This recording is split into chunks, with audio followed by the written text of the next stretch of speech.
A lot of Florida renters lose their security deposit because of one mistake, but you don't have to make that mistake. In the next few minutes, I'll show you the photo routine that protects your money, what wear and tear really means, and Florida's 15-30-15 deadlines that could help you get your full security deposit back.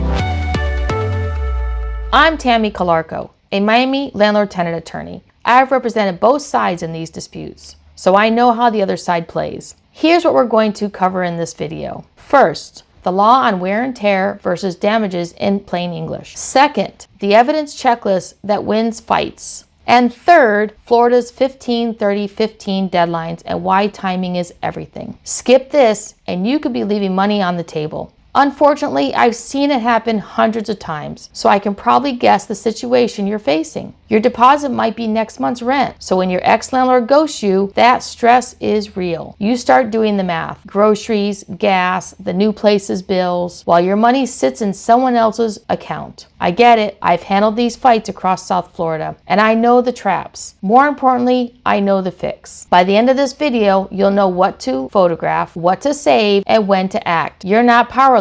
Florida law gives you leverage if you use it. But this is only for Florida residential law, and it's general, educational, information, not legal advice for your specific situation. Part 1. Wear and tear is not damage. Here's what landlords don't want you to know. Normal wear and tear is not damage. You don't pay to make old look new, but landlords love to blur this line. They'll list paint, small nail holes, light scuffs, or routine cleaning as damage. That's usually just wear. Think about it this way. Did a normal person living normally cause this? Wear and tear is minor. Inevitable aging from normal living. Picture faded paint after 2 years. Small nail holes from hanging pictures. Light carpet paths where you walk every day. The little scuffs a chair makes. Damage goes beyond normal. It's excessive wear, neglect or abuse. Think of a big hole punched in a drywall, burns in the carpet, pet urine soaked into the floor, a broken fixture from rough handling. Walk through your old place with this in mind.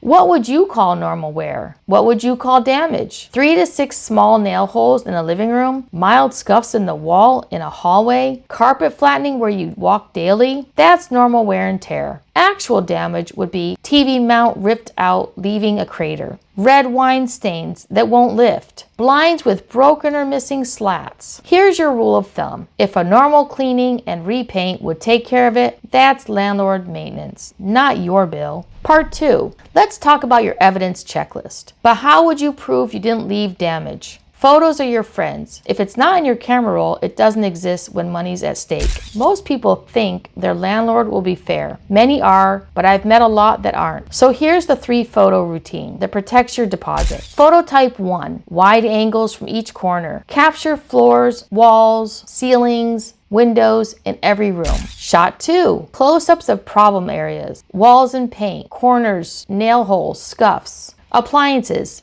inside the oven, refrigerator shelves, microwave, the bathrooms, the tub, the sink, the tile, the grout, floors, any scratches, stains, or clean spots, blinds and doors, slats, handles, and hinges. Shot 3, problem spots you fixed. Before and after photos, if you cleaned or repaired anything, then do one slow video walkthrough of each room. Say the date out loud at the start. Picture this in your head. Stand in the corner, wide shot. Step closer, inside the oven, snap, bathroom vanity, snap, clean floors, snap. Now your video pan. Today is September 22nd, 2025. The whole routine, 10 minutes of photos can save you hundreds in bogus charges. 3 shots in 10 minutes to protect $2,500 or more. When you're done, email everything to yourself with a subject line like move out photos 123 Main Street Unit 5 with the date 2025-09-22. That time-stamped email becomes your legal evidence. Now you're building a case instead of hoping for fairness. And the last step is your Florida's 15-30-15 timeline. Florida's 15-30-15 rule decides your dollars. Quiet waiting kills your leverage. Most people think you just move out and wait. Wrong. The clock starts ticking immediately. Florida Statute 83.49 sets 3 timing rules. Rule 1, 15 days if your landlord is not claiming damages. They must return your deposit within 15 days of move out. Not 30, 15. Rule 2, 30 days. If they are claiming damages, they must send you a written notice within 30 days via certified mail. That letter must say how much and why. And Rule 3, your 15 days. After you get their notice, you have 15 days to object in writing. Let's walk through real dates.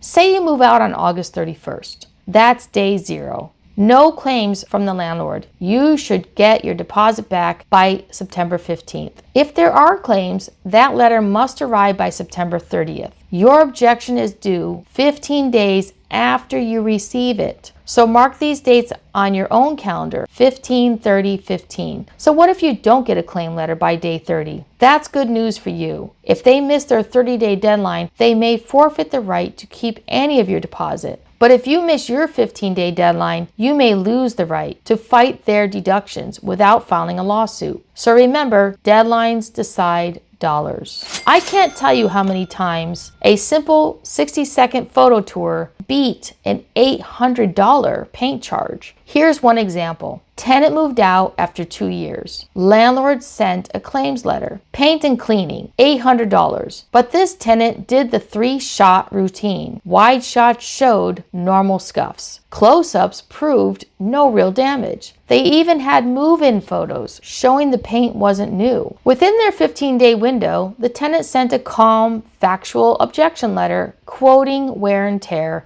and Florida Statute 83.49 with the photos attached. Result? The landlord backed down, $800 returned. So if you're getting ready to move out, you've got 3 steps. Step 1, shoot your photos right now. Wide shots, close-ups, problem spots, plus that date-stamped video. Step 2, email everything to yourself with the address and date. Step 3, mark your deadlines on your phone calendar. Then download our free kit so your letter template is ready. I made Florida Tenant Security Deposit Dispute Kit to help tenants like yourself in these situations. Inside you'll get the evidence checklist we covered today, fill in the blank objection letter template, plain English timeline explainer, Florida statute guide. The link is in the description. So grab it before your clock runs out. If your deadline is approaching or something just doesn't feel right, book a consultation with me or an attorney on my team. We'll get you clear on next steps. But how exactly do you write an objection letter to your landlord? That's exactly what I'll cover in my next video. I'll write the objection letter with you, line by line. You'll see the exact sentences and what evidence to attach. Until then, I'm Tammy Calarco, founder of Calarco Law. See you soon.